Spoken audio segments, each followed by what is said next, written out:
It's gonna be great. So, welcome to the Unfiltered Show, right? Here's where we ignite raw, unfiltered conversations that challenge boundaries, ignite passions, and inspire open minds. From relationships to leadership to life's toughest lessons, we're breaking down walls and living and diving headfirst into the stories that matter. No filters, no fluff, just real talk with real people. This is the Unfiltered Show, and let's get started. I would like to welcome a very special and lovely friend, Miss Wendy Sheppard. We're super excited to host you today on the Unfiltered Show. And good afternoon, Wendy, and thank you for joining us this afternoon. I'm going to dive right in if you're okay with that. Absolutely. Thanks for having me. So, Wendy Sheppard is a limitless mindset coach and chief vibe officer of She Vibes Higher. So, Wendy, let me start with this. What is a limitless mindset coach?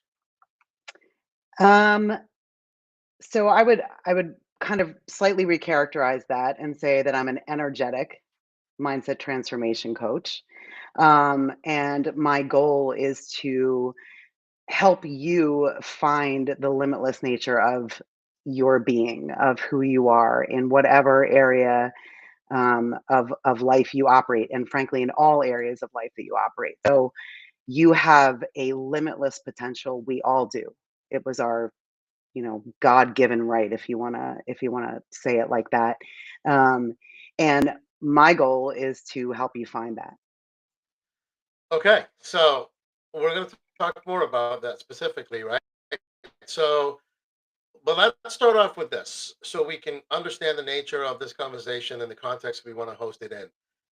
If in a professional or leadership setting, if I asked you what it meant to be unfiltered or authentic, what comes to mind? um, so to me, being unfiltered is actually a two-way street. It's a process where you are free and comfortable to speak your mind in a kind way. I mean, obviously, we're not going to get in people's faces and be jerks or whatever, but you feel empowered to speak your mind, and you also empower the people around you to be able to speak their mind as well. And especially in a position of leadership where you are as open to sharing and being transparent with the people around you as you are to receiving the same. So being unfiltered to me is that two-way street where you're not only delivering that unfiltered, authentic, transparent, truthful being that you are, but you're also able to receive it without, dare I say, the ego getting in the way, without getting, all uptight about people being honest with you about, the things that you need to hear and whatnot. Did that answer your question?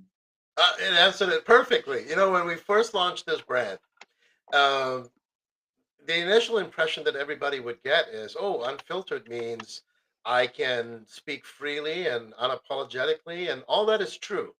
But it doesn't mean or doesn't give anyone permission to be rude or offensive, right? So our desire was to be unfiltered in the most authentic way, to be able to cut through all the BS, cut through all the layers, cut cut through time and getting to know each other so we can dive to the next level of even intimacy quicker in any level of a relationship. So you explained it better than we ever have within our own company. So thank you for doing that.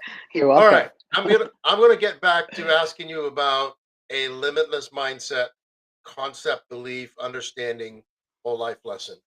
You had said, and this was done prior to the show. We talked a little bit about some of the context. You had said that we create everything. Hmm. What that means is everything we experience in our lives, whether it's a difficult relationship, money issues, health issues, and you added including cancer, we create all of it. Hmm. Almost everyone is might or might not, but could draw exception from Hmm. that statement, Right. because if we have victim mentality, if we feel sometimes that, oh, I drew the short straw, or I woke up on the wrong side of bed, or today's my unlucky day, or I walked under a ladder, saw a black cat, stepped on a crack, whatever it is, right? It's always the universe's fault. It's always the circumstance. It's always that person, ex-boyfriend, ex-girlfriend, ex-wife, ex-husband, and you're calling BS on all of that. Yes. You're basically saying everything we have, own, experience, we 100% create. Yes. Am I understanding correctly? Yes. Yes. Ouch. Okay. I know. I Go. know. I know. I know. And we're tiptoeing into the blaming the victim kind of space, right? Which is a touchy space to go into. So let me just set a stage first before we really Please. go into this. Please. Yes. Right. So um, I am a survivor of childhood sexual abuse. I was sexually abused from the age of 3 until almost 16 by a Sorry to family hear. member. Not an immediate, not, I mean, sort of immediate, not my parents, put it that way. And so I understand that side of it. I also was raped a couple of times. And so I get the whole, you know, concept of creating my experience, and is that blaming me, the victim? Because obviously I was a victim of rape, obviously I was a victim of childhood sexual abuse, right? Like I Of get course. that. Of course. Yes. So so I how do I want to step into this? Okay. This is Because I just went this right into is the deep end. completely deep end. Yeah, head first. Dude, right? Yeah. Yeah, yeah, Yeah. We yeah. can't get more unfiltered than this. Right, right, Yeah. right, right. Whatever So whatever script we had for the show just went out the window. yeah, This by far is the true meaning of the you're show. welcome. It's You're better. welcome. You're Yeah. welcome. Thank you. Yes. Yes. So in the moment, obviously, right, in a rape kind of situation, I am the victim. Um, but are there circumstances of me and who I am and how I create my world that put me into that circumstance where I was unable to exercise my power? Where I was unable to listen to the nudges from the universe, like, don't go in this place, or don't have that extra drink, or um, and and and in my process of not paying attention to those kind of signals, I end up in this situation, which is not my fault, right? It's obviously the fault of the rapist. It's obviously the fault of the person who, or people who sexually abuse me. Yeah. um, but but the circumstances around my ability or inability to exercise my own power, my own personal um, presence, led me to those places. Now, can we say a 3-year-old, which is when the sexual abuse started, is actually has agency enough over their being to be able to exercise their power in such a way? No, of course not. Right? And so there are limits to that whole, like, we create our reality, but I also believe that we chose the experience that we're having on this earth, the here and now. We chose the family that we came into. All of this happened before we were even conceived, right?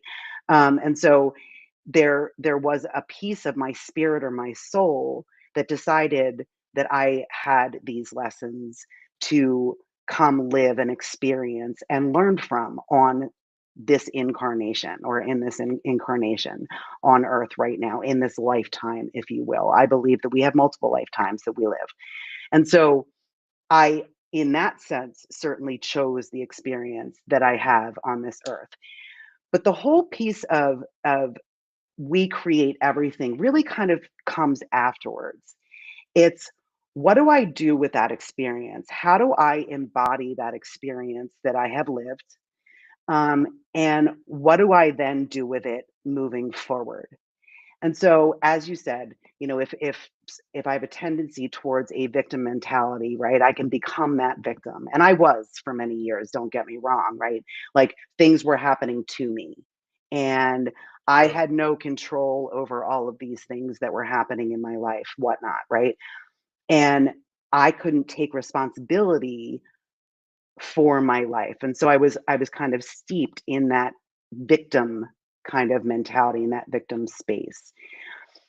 If I stay there, I'm going to keep getting it. And so if I create this world for myself, where things happen to me and I have no control over what happens to me, things are going to keep happening to me.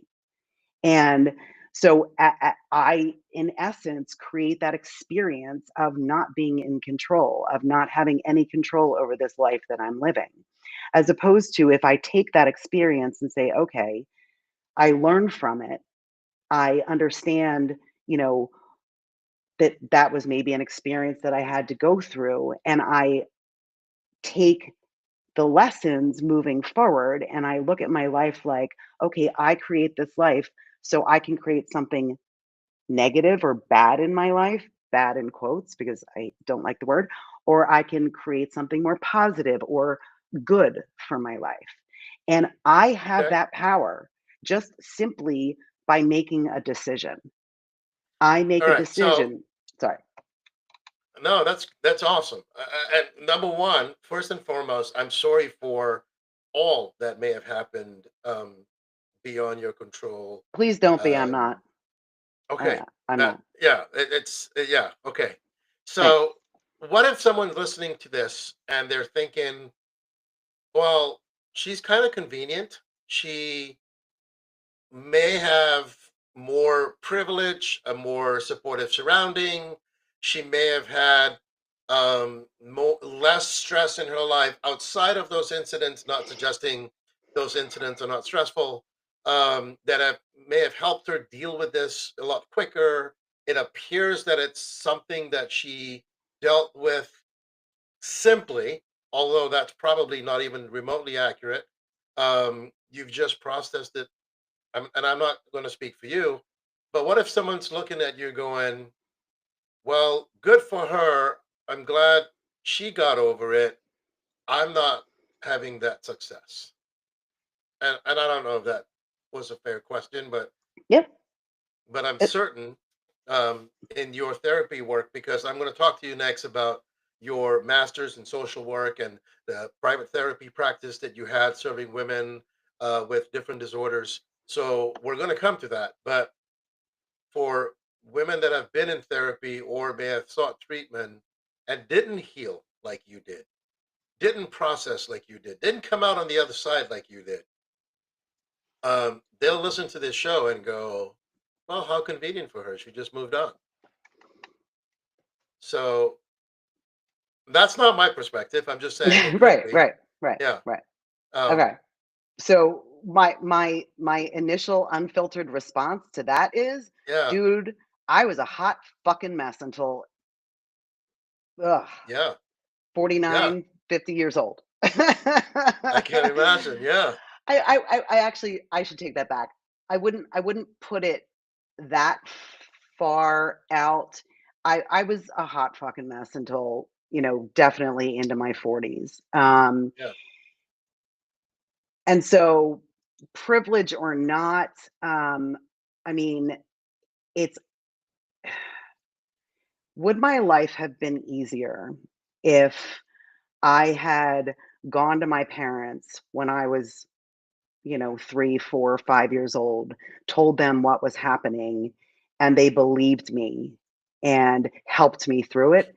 Absolutely. But that's not what happened. Yeah. That's As in not what most happened. cases. Yeah, Right. exactly. Yeah. And quite honestly, I didn't even remember what had happened until I was in my 20s. So, um, look, part of being limitless is, to me, is not comparing ourselves to anybody else, because there is no way to compare my experience to some other woman's experience of having been sexually abused from 3 to 16 and raped a couple of times in her, in her lifetime. There is no, we can't compare. And so part of that is letting go of that experience of feeling the need to compare, and realizing that my experience is my experience and your experience is your experience, and whatever happened in my life in order to get me out of it, and whatever happens in your life in order to get you out of it, are going to be two completely different experiences. And your experience is yours and you're entitled to it, and my experience is mine and I'm entitled to it. 100%. Yeah, 100%. This is not a contest, right? Right. We're all hurting in that sense. Okay, going back to an earlier point in the conversation, you talked about creating our own circumstances, including what could be conceived as catastrophic illnesses. Um, Firsthand, I know a bunch of people who are dealing with health crisis or health issues as we speak. Um, Certainly, it's not going to immediately sit well when someone suggests that they created the situation. So clarify that a little bit for us, please.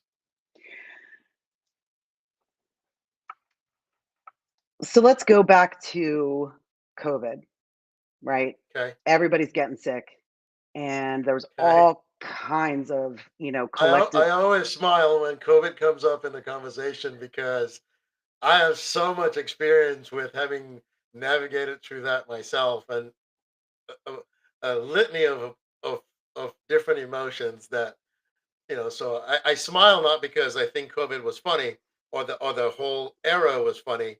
I smile just because that word is a trigger for me. I know. But go right Yeah, ahead, please. yeah.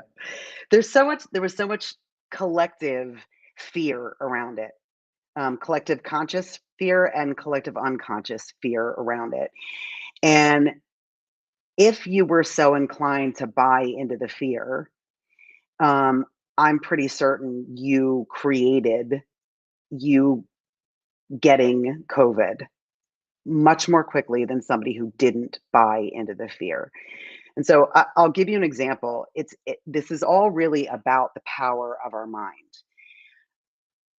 I was a single mom for many years, and um, I, having a very young child, so basically at the age of about 2.5, 3 years old, up until um, roughly about 7 years old, I didn't have time to be sick. And in that time period, I extremely rarely got sick. I would wake up not feeling good, and I'd just say to myself, I don't have time for this, because I have this young child that I have to take care of.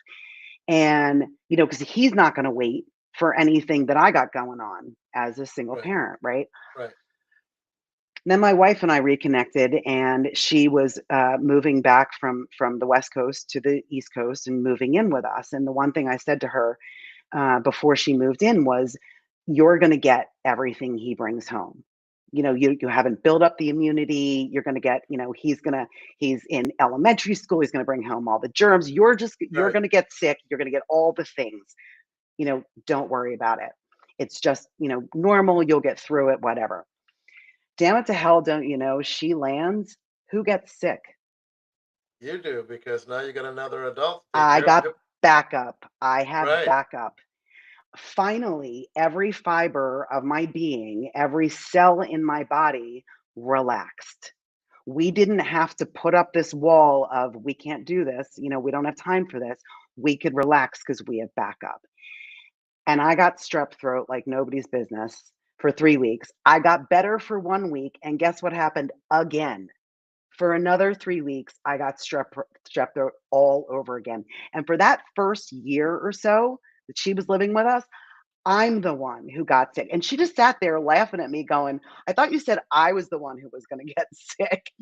But that's how powerful my mind was for those years when I was a single mom of I just don't have time for this. And I put it off to the side and I didn't get sick until I So had the backup.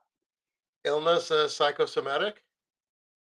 It's not Is that the psychosom suggestion? it's it's not psychosomatic. It's not something that you're making up. It's real. The issue is that it's coming from us. We're the ones who are creating it. So like the fear with COVID, that Okay. that fear lowers your immune system. It lowers your defenses. It puts you into this state of um like everything is firing on all cylinders within you, meaning you're now open and susceptible. Like we'll call it this, she vibes higher, she vibes lower. Okay. And Yeah. when she's Yeah. vibing lower, all of those things are now coming in and you're getting sick. Let me give you another example. We'll get out of the kind of sickness realm of it. I have a genetic condition where all of the joints in my body dislocate. If anybody's familiar, it's called Ehlers-Danlos. So contortionists that you see on TV, contortionists have Ehlers-Danlos. Double jointed, I guess you could say. Um, and I can actually, with my mind, control whether or not a joint in my body dislocates. So we used to live in Toronto. We lived in Toronto for 3 years, and we used to walk all over Right. the city. And we would Right. walk and walk and walk, 25,000 steps a day. And about a mile from the house, um, I would feel something. I'd feel a hip, I'd feel a knee, something would twinge, and I'd be like, "Oh my god, I know what's going to happen now. Like it's dislocation's coming." And that's all I could think about in that last mile towards home. And what would happen within that last mile? I would experience the dislocation. Yeah. So you could walk 6 miles, not have an issue. I could walk 13 miles, not have Yeah. an issue, and in that last Got it. mile, then, I'm having a dislocation. So I would feel the twinge, I would focus on it. What we focus on expands. That's just a law, It was your throat. and Yeah. that's what would happen. One day I decided I'm not doing this anymore. Kind of like I did when I was raising my kid on my own and I would, feel the illness in the morning. I don't have time for this. I'm not doing this. I decided I wasn't going to do it anymore. And when I would feel the twinge, I would distract myself, talk to my wife. We would, go into a store, look at stuff, whatever it was. And then if my focus went back to what it was I had felt, I just would distract myself again. And I learned to control and didn't experience the dislocations just simply because I distracted myself. I stopped focusing on it. And going back to the whole COVID thing with all the fear that was pervasive in that time, we were focused on that. We were focused on getting sick, people getting sick. And if we allowed ourselves to focus on that, we opened ourselves up to getting sick. Same thing with cancer. And I'll just throw this before you go move on. Okay. Um, my wife's parents, between the two of them, 7 or possibly 8 cancers between the two of them. And so Wow. we've always felt for her that it's not if, it's when. And in fact, an oncologist told us that it's not if, it's when for her. And a girlfriend of mine who is in the energy field and believes what I'm talking about here, said to us one time, I refuse to believe that. I refuse to believe if it's not if, it's when. And it really stuck with us, and we stopped talking like that. And so I have no expectation that my wife is going to get cancer. My wife has no expectation that she is going to get cancer because I Yeah. believe in large part it's that expectation. It's that Yeah. fear that wakes up those cancer cells inside of us and gives us cancer. So, okay, so I think I'm getting it, right? So it's almost like if we profess something negative, now subconsciously we live our lives almost to validate that belief. And then when it does happen, we can say, well, I told you what's going to happen. Mm, This stuff always happens, right? yep. So whether it's something simple as let's not go to the mall on Saturday, we won't find a parking space before we leave the house. And then we get in the car and, lo and behold, we don't find a parking space just so I can Mhm, say I told you so. mhm. So you're suggesting, if I'm hearing this correctly, if we start to eliminate negative thoughts, negative outcomes before they could conceivably happen, the opportunity for it to happen may decline because we're focused on more positive, focused on more fortune versus misfortune. Yes. Am I getting that? Yeah, yes. So let me give you an example. Do you ever wake up on the wrong side of the bed? Right? Often. Right.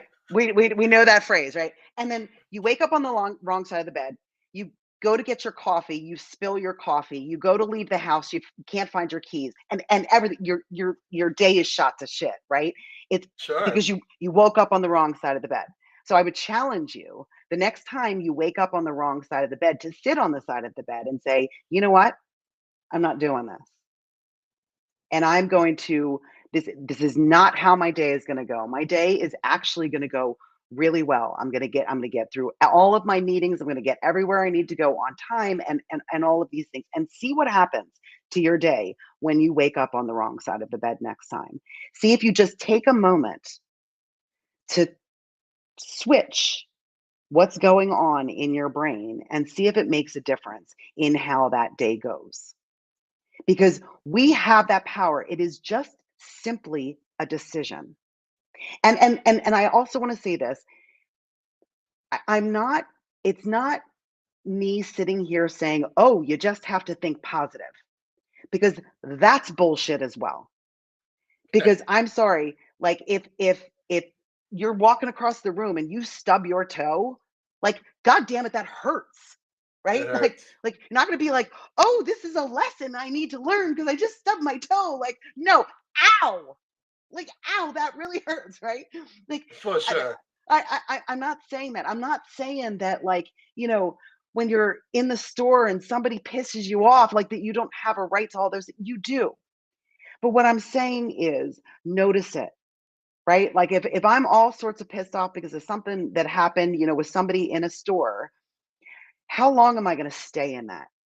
How long am I going to stay in that like, you know, you're an asshole, everybody's an asshole, the whole world sucks? Or am I going to say, you know what? That person was probably having a bad day. Like I might sit in my pissed offness for, 10, 15 minutes, maybe a half an hour, maybe an hour. Who knows? My choice. Yeah. Yeah. But then how do I move myself out of that? And so I don't want this to be that like toxic positivity, like, oh no, no, no, no, don't get pissed off. No, no, no. Don't get mad. Don't say that. Don't do that. The truth of the matter is that, I get into negative spaces of, you know, in my mind all the time. And it's not to say like I'm not allowed to do that. That's not what I'm saying.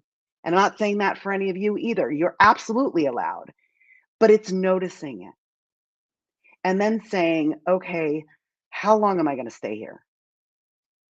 And do I want to have a different experience? Okay. So, and I love that. That was amazing what you just shared, right? Because you went from letting us know that it's okay to have a bad moment. Probably not the wisest to let that manifest or fester. Yes. Um, but but let's assume then that we run into people where there's a bit more heavier reflexive energy when it comes to the victim mentality. So it is never their fault, right? If they tripped on the door, it wasn't just I tripped, it was who left this in front of the door, Right. right? If they spilled the coffee, it wasn't just, oops, I spilled the coffee. It was, oops, who left this rug on the kitchen floor? It's always the rush to lay blame on somebody else so that we could be absolved of that screw up, right? Right. If we couldn't find the car keys in your example, it wasn't so much, oh crap, I can't remember where I left the keys. It was, who moved my keys, Yes. right? So if you're dealing with that, that becomes reflexive habit for that person as well, where it's never the ability to own, therefore it's never theirs to control because they never believed it was their moment to begin with. Yep. Mhm. So what happens now? Well, I have free will. You have free will. I get to walk away and not have that energy in my life. You get to choose whether you want to be surrounded by that energy or not. I mean, that's the truth of the matter. Like, if those kinds of people are not going to be sitting here listening to what I'm saying because th- they're Yeah, they think th- we're kooky. yeah, right. Yeah, And they're gonna oh, it's yeah, easy for her to say, oh, it's easy right, for him to say, oh, it's whatever, like, oh, that's a bunch of bullshit, like whatever, right? right. Please go and say that. Turn me off. Click. I please don't stop watching. Like this is not for you.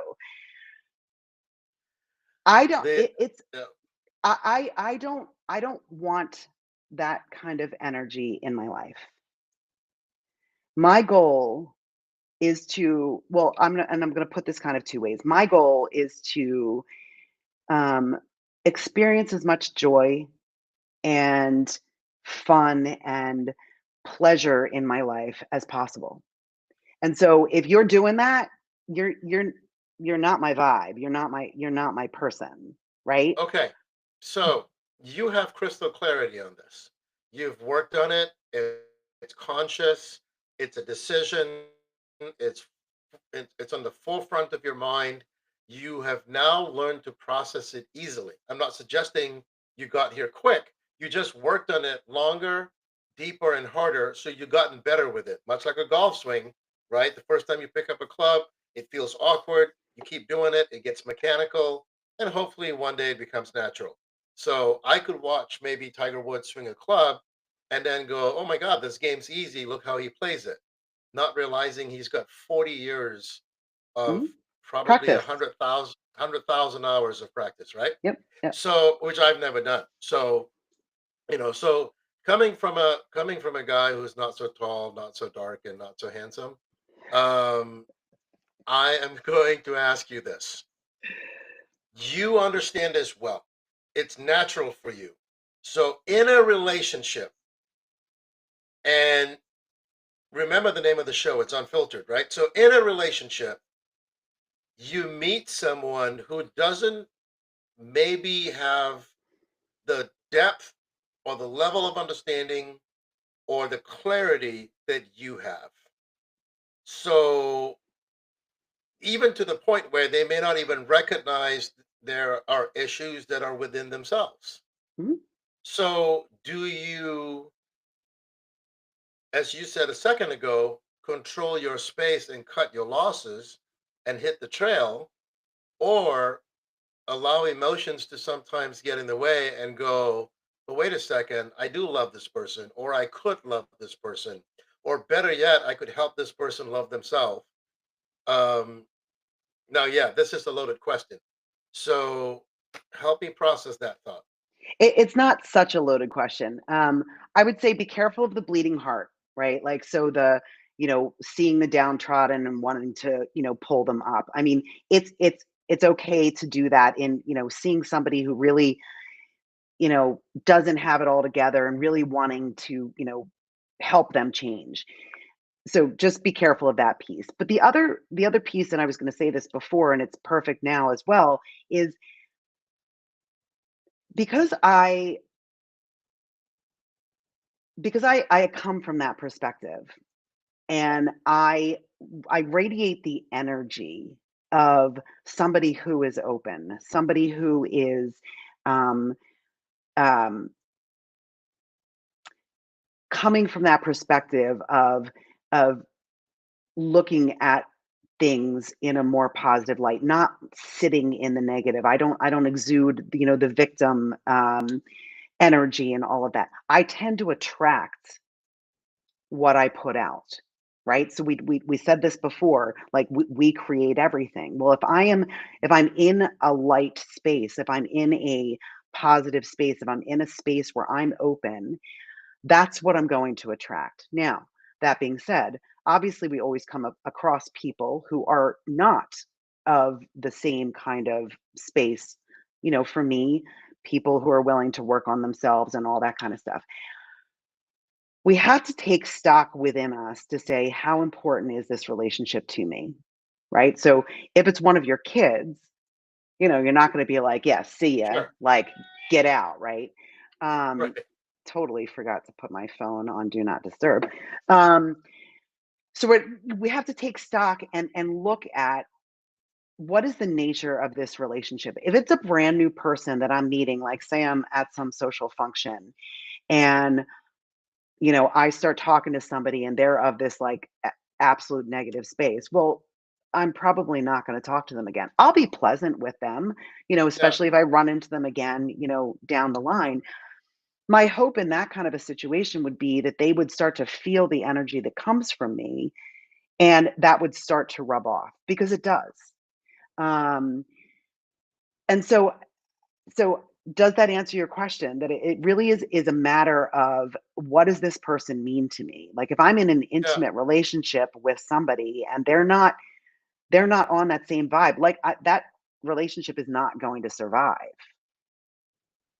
Yeah. But when emotions are in the mix and love starts to manifest itself, and there's the ability to now not see things so clearly, right? Because you could be in love with someone for all the wrong reasons, Mhm. but it still feels right because love is love. But And eventually it's not going to feel right. Eventually you're going to get it.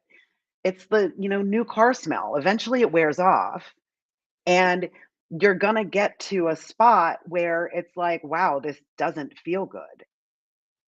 And at that point, whether or not there's a hope of this person, you know, being a work in progress. My wife will tell you she is my my masterpiece, my my work in progress, like constantly working on her, right? Like and in the context of that relationship, obviously I've deemed that you know, it's worth it, right? Like I'm not just, the new car smell wore off and I decided like, she was worth I'm it. keeping this car, damn it.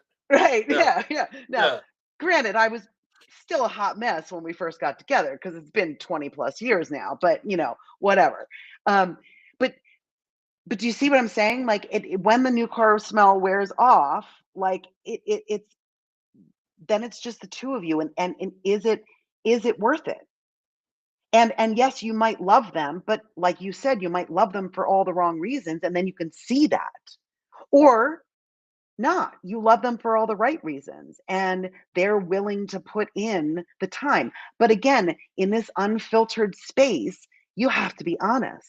You have to be able to have that conversation with your partner to say like, "Hey, here's some things that I think we as a couple need to work on. Here's some things I myself am working on."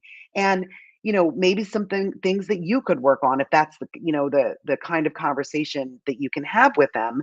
Um and being honest and open and are they receptive to that kind of feedback? Correct. 'Cause that was where I was going with, right? Because you could have all the good intentions, like you just explained, and laid out, and even a strategy. But if the other person either is not prepared to have that conversation, doesn't receive that information well, or deflects that as to the issue of the problem isn't with them, it's with you, Mhm. or it's yours to handle, it's yours to fix, it's yours to manage, then you know, there's reasons why people stick around in relationships maybe longer than they should have, and sometimes that could be decades, right? Because they feel Absolutely. like, "Ooh, I've spent 8 years with this woman. I've spent 7 years with this guy. I've spent 10 years with this person. Um, you know, I don't want to throw that time away, so I'm going to stick in it. But but they knew from year one that it wasn't correct. They just waited 9 more years to have this conversation. Well, and that's the thing is you have to be honest with yourself because if you look back, you know, 9 years later, you're like, oh, well, yeah, I did actually feel all this stuff in that first year, right? Like that's being unfiltered, like I said in the beginning, isn't just about what you put out in the world. It's all the things that you get back as well. And you've got to be unfiltered with yourself. And to be able to look honestly at yourself, to be able to look honestly at this relationship and feel what that feels like in your body. If you're walking on eggshells around somebody because they're not willing to take responsibility for shit, like how does that feel for you Yeah. having to walk on those eggshells?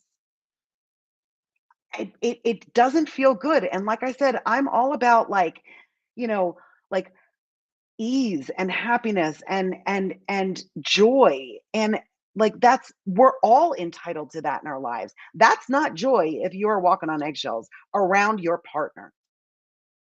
And so you have to get to a point where you're honest with yourself. And then you got to sit down and be honest with them. Yeah, yeah, you're absolutely right. You're absolutely right. You're absolutely right.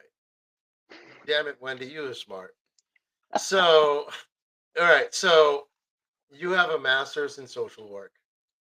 And previously you had a private therapy practice serving specifically women with eating disorders. Yeah. Now, the Unfiltered Talk Show is really there to service and bring to the platform and give women a platform to speak their minds, without apologies, without filters necessarily, without even permission, right? Some of the future hosts, guests that we have on the show, they're going to talk about glass ceilings in the corporate world. They're going to talk about the good old boys club. No matter how high you get to the sun and the ivory tower, there's always a boys club that's making decisions, right? Yep. Um, so I love that we can create an opportunity for women to have these conversations like you're having right now. You in in just a short time we spoke today, confronted head on, um, catastrophic life events, from what happened in your early childhood to some other very unfortunate incidents, to dealing with eating disorders, um, to eventually creating a therapy center to treat eating disorders. So, how does this, how does all of this, how did all of this impact you, drive you? You say it took almost 50 years. Well, I'm not suggesting was from 0 to 50, but it took 40 years of a process, whether it was all work or whether it was a lot of years before even the decision to get help or to find help or to be help or to accept help, and then let the healing and happen. Um, but all that drove you to professionally being a limitless mindset coach, helping women deal with disorders, including eating disorders. Um, how rewarding has all of that been in your recent years? So so I would call the therapy part of my being kind of the past. I'm not a therapist anymore. I don't treat women with eating disorders. Um, I did that. I made the decision to get my master's in social work one day sitting in a group therapy session for women with eating disorders. I've not told the audience yet, but you just did that. I was anorexic and bulimic for many, many years. And and I'm not blaming you. You outed me. That I'm Oops. not saying that at all. No, no, no, no. I was absolutely going to say it. Um, but I just wanted to be clear about that. That is absolutely part of my past. And so I was sitting in a group therapy session with a bunch of women with eating disorders, and one of the women asked. There were two facilitators of the group. One of the women asked one of the facilitators a question, and the facilitator refused to answer the question. And it got so bad that this, woman with eating disorder ran out of the group and was, hysterically crying. And I made the decision right then and there that I was going to help women with eating disorders one day, and I was not gonna be the hose and heels kind of therapist. So, by hose and heels, I mean, like, wearing pantyhose and high heels and being this, like, you know, Not uh, Sunset Boulevard at 5 o'clock in the morning, Hollywood, hose and heels. you know, no, uh, not what I meant. But anyway, where I was going to use my experience. I knew that it would have been way more impactful in that room had that therapist just simply answered the question. And coming from the receiving end of that experience, I know that it would have made a connection between the facilitators and those of us, the patients in the group. Um, and I felt like that was a better experience of healing for people with eating disorders. And so I was always very upfront with my clients about the fact that, I had experienced eating disorders. There wasn't a whole lot that they could pull the wool over my eyes. They not a lot that they could get past me. And that was, to me, that was really important. I closed my practice because my son's father sued me for custody of my son.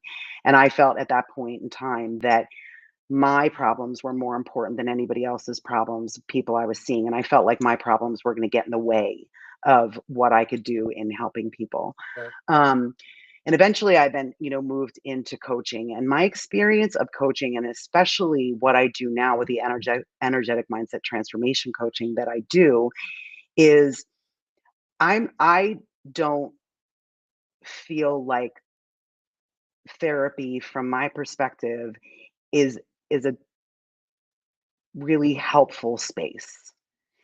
Um, I I've said this before, as we, kind of talked about in the beginning, we create everything, and we create everything by what we focus on.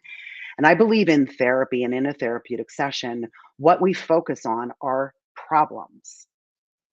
And if what we focus on expands, if here we've dug up a problem and we've got the problem and we're looking at the problem and how's the problem deal with, and how does it impact, and we've made this gigantic boulder out of this little problem versus focusing on what it is we want to create and just moving all of the crap that's in our way out. That to me is a much more productive use of anybody's time when you're trying to heal. And it's how I healed myself, if you want to call it that, from all of the trauma that I experienced through my life, is by Okay. focusing on what I wanted to create and removing everything that got in the way. I love that. That really simplifies the focus of at least where to start, the decision to make that choice, right? So, for the people that might watch this live as we have it streamed right now, or at a later date, or catch maybe a 2 minute clip on TikTok or Instagram or somewhere else, you covered unplanned, which is beautiful because it's unfiltered. You covered some extremely deep moments in your life.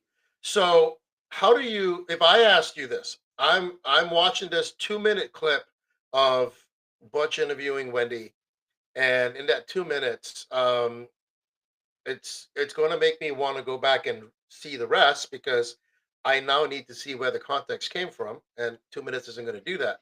But I'm looking for, and you know how we all live in an instant world today. I'm looking for tips on where to start if I've experienced any of these traumas in my life. What's my first?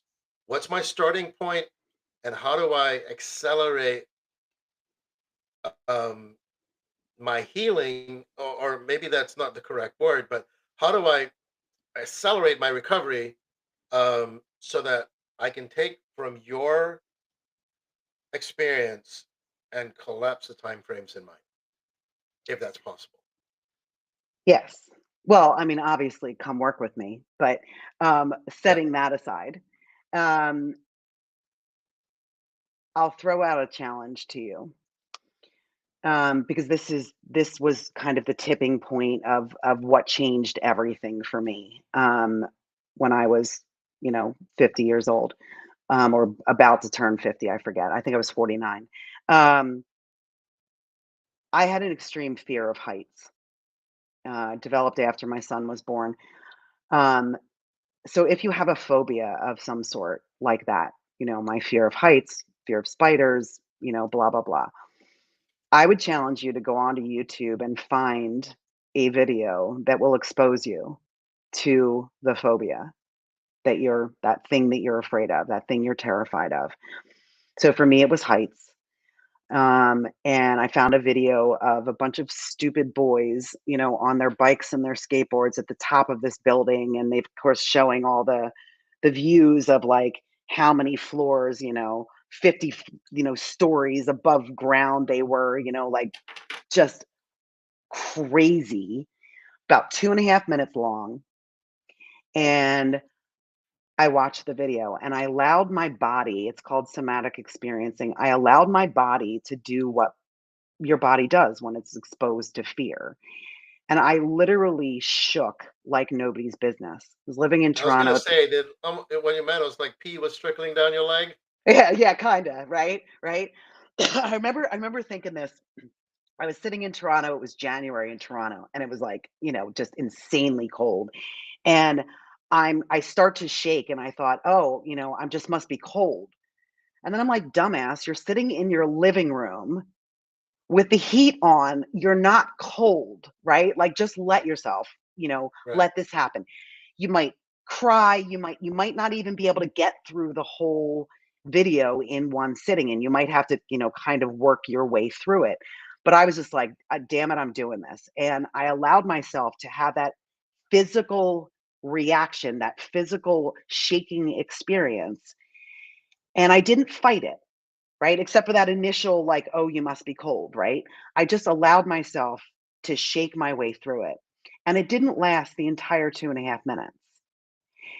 And so by the end of the 2.5-minute video, I was completely calm. So I was like, "Oh, that's weird." And I went back and I watched it again, and I didn't have any of that fear of heights anymore. And I was like, "Okay, this is weird. Let me see if it works for spiders," because I had a massive, massive arachnophobia. Like, can't like if you texted me a picture of a spider, I would throw my phone and it would sit on the ground until my wife came along, which wouldn't be until Friday night this week because she's out of town, picked it up and got rid of the picture. Like, I would not be able to touch my phone. Not kidding. Awful. So I pulled up a video of tarantulas walking all over people and had zero reaction. If I'm triggering Wow. you, that's the thing you need to be looking at right now, or when you go and do this challenge. After, in the next 2 or 3 days, I realized that I had built my entire life around avoiding that experience of fear. And it wasn't just the experience of heights or the experience of spiders, it was everything. That my entire life was built around not experiencing fear. And yet there I sat, I shook my way through a 2.5-minute video and I survived.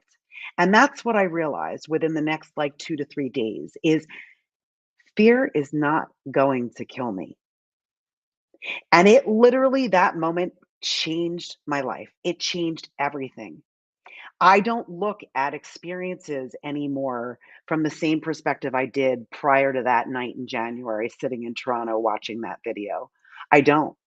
I don't build my life around not experiencing fear. I can watch, you know, scary, like, scary movie clips on TV where I was before I'd be like, la, la, la, la, la, la, la, la, la, la, la. I can watch them with no fear. it literally, I can't even tell you how much that changed my life. And then That's a super breakthrough. and then Right. come and work with me and we'll clear out all of the rest of the crap because what I do is, using energy to get rid of the blocks um, is a really easy and not an experience of where you have to like re-experience all of the trauma that you've experienced in your life. You don't have to do that. You have to do that in therapy. Like I was talking earlier about how I don't think therapy is helpful. This is one of the reasons because I can remove everything that's getting in your way just using energy and you don't have to re-experience all of that trauma all over again. It's easy. It just pulls it out and gets rid of it so that you can go on and live your life in whatever way you wanna live your life. So, in the last minute that we have, tell us how we find you, how we work with you. And I know you are working on some projects right now. I was eager to get you on because there was no better way for us to start this show. Um, this is episode one, Wow. Oh, I'm so honored. uh, it was intentional. It was intentional. This was by design. So there is no better way for us to start the theme of the show.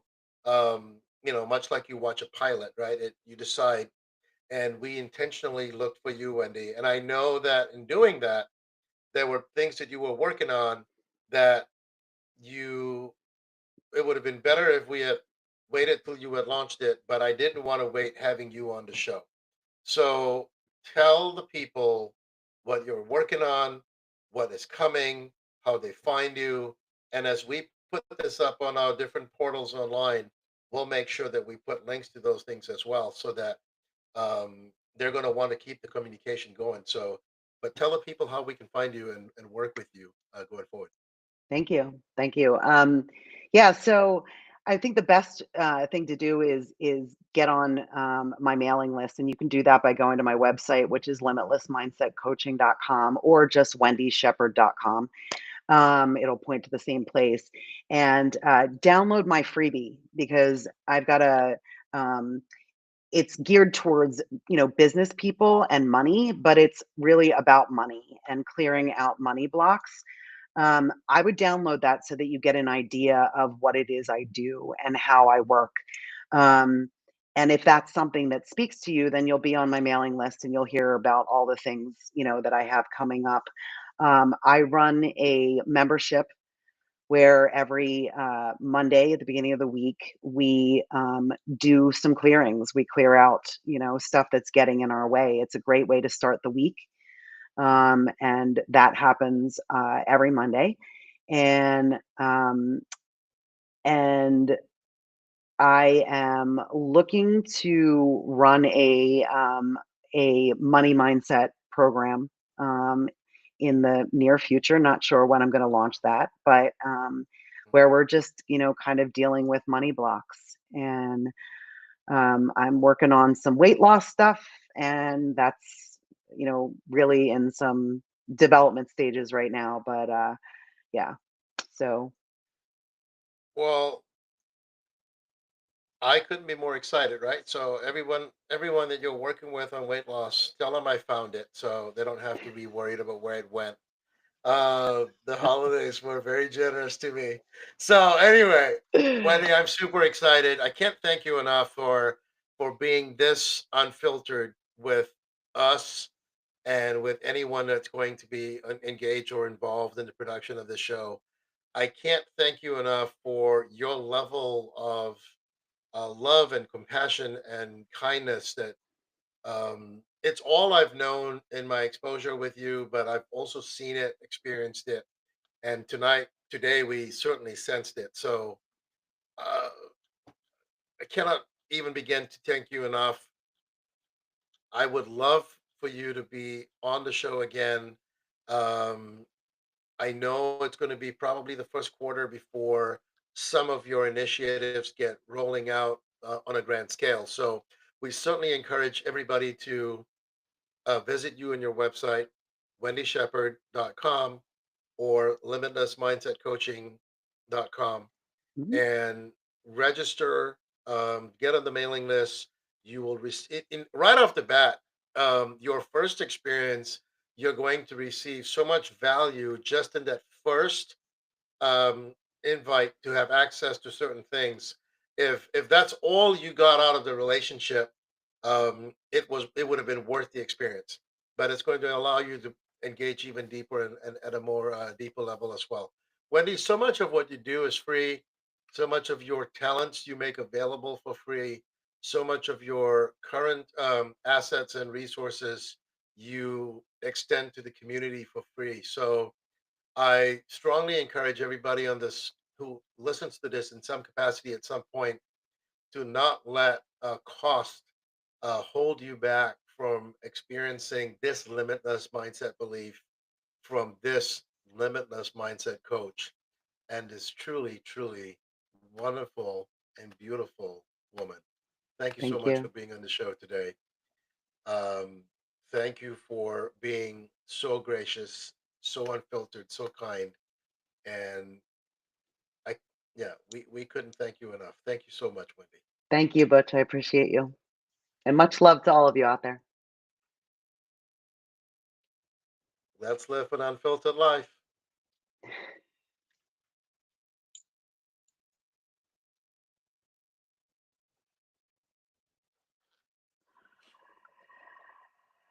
All right. Mama, you Wow. were fantastic. Thank you. You were fantastic. I am going to let this thing stream out. It's going to take a minute to